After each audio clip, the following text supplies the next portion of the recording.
Hello दोस्तों, नमस्कार। स्वागत है आपका एनिमल केयर पर। दोस्तों, आज मैं आपके लिए एक बेहतरीन केस और एक अलग ही तरह का केस लेकर आया हूँ। दोस्तों, आज हम चर्चा करेंगे ये जो गाय आप स्क्रीन पर देख रहे हो, इसको क्या हुआ और हमने इसको कैसे ट्रीटमेंट दिया और इसको कैसे डायग्नोज किया दोस्तों। और हम ये भी आपको बताएंगे कि ट्रीटमेंट देने के बाद इसका क्या रिस्पॉन्स आया। दोस्तों, प्लीज़ आप उससे पहले प्लीज़ आप मेरे चैनल को सब्सक्राइब कीजिए, लाइक और शेयर कीजिए। दोस्तों, अब हम चर्चा करते हैं कि इस गाय को क्या हुआ है। दोस्तों, इस गाय को दो बीमारी एक साथ हुई है। दोस्तों, पहली बीमारी इसको हुई है थ्लेरियोसिस। दोस्तों, अब हम आपको थ्लेरियोसिस के बारे में बताते हैं। वैसे हमने अपनी पहली वीडियो में आपको बताया भी थ्लेरियोसिस किस कारण से होता है। दोस्तों, थ्लेरियोसिस ये विदेशी नस्ल की जो गाय होती हैं इसमें ज़्यादा पाया जाता है। और दोस्तों, ये इस गाय में चीचड़ी के काटने से होता है। दोस्तों, जब कोई भी चीचड़ अपना सलाइवा गाय के खून में छोड़ देता है तो उसके कारण थ्लेरियोसिस उत्पन्न होता है। दोस्तों, जैसे ही थ्लेरियोसिस गाय के शरीर में उत्पन्न होता है या पैदा होता है तो दोस्तों ये गाय के खून की मात्रा कम करने लगता है और खून को पानी जैसा पतला करने लग जाता है। दोस्तों, और धीरे धीरे इसमें पशु का एनर्जी लेवल बहुत ही ज़्यादा नीचे चला जाता है। और दोस्तों, नीचे जाने के साथ साथ ये इसके प्लेटलेट जो इसके ब्लड सेल होते हैं उनकी मात्रा भी बहुत ही ज़्यादा कम कर देता है, जिससे थ्लेरियोसिस एक बहुत ही ज़्यादा जानलेवा बीमारी का कारण बनता है। दोस्तों, और दूसरी बीमारी इसको हुई है, इसके शरीर का जो बॉडी टेम्परेचर है बहुत ही ज़्यादा नीचे डाउन चला गया और दोस्तों जिसके कारण ये खड़ी होने में भी असमर्थ हो गई।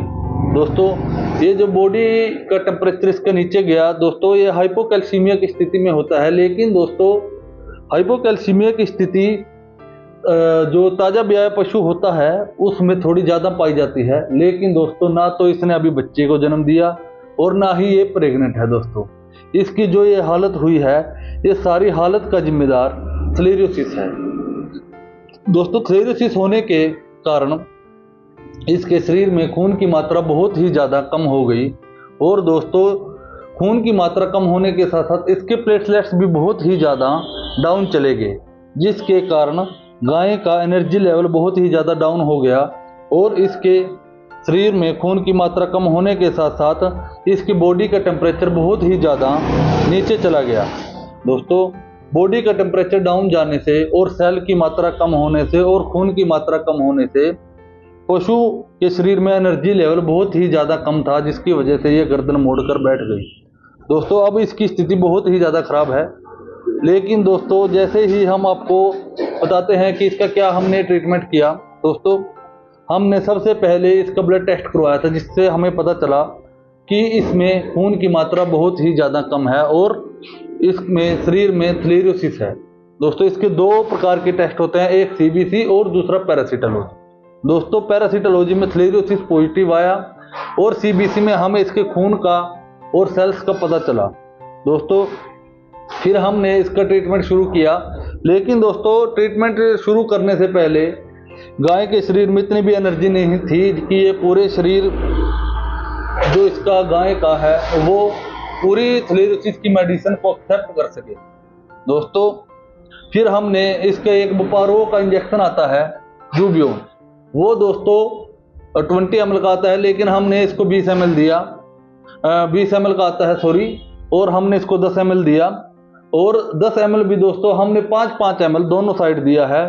और दोस्तों, इसको हमने एविल दिया और मल्टीविटामिन दिया और इसको एनएस में हमने ऑक्सीटाइट्रासाइक्लिन एक इंजेक्शन आता है वो लगाया, एस्कोर्बिक एसिड लगाया दोस्तों। और साथ में हमने इसका बॉडी टेम्परेचर मेंटेन करने के लिए हमने इसको माइफेक्स दी और माइफेक्स में दोस्तों हमने फास्फोरस की मात्रा पूरी करने के लिए हमने इसको टोनोफास्पेन दिया, जो आप स्क्रीन पर अभी देख रहे हो। इसको माइफेक्स तो चल ही रही है।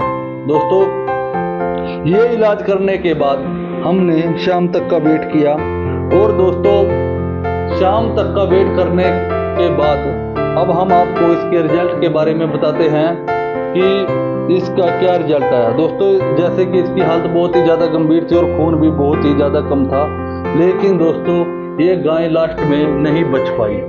दोस्तों ये पशु मालिक के लिए बड़ी दुख की खबर थी।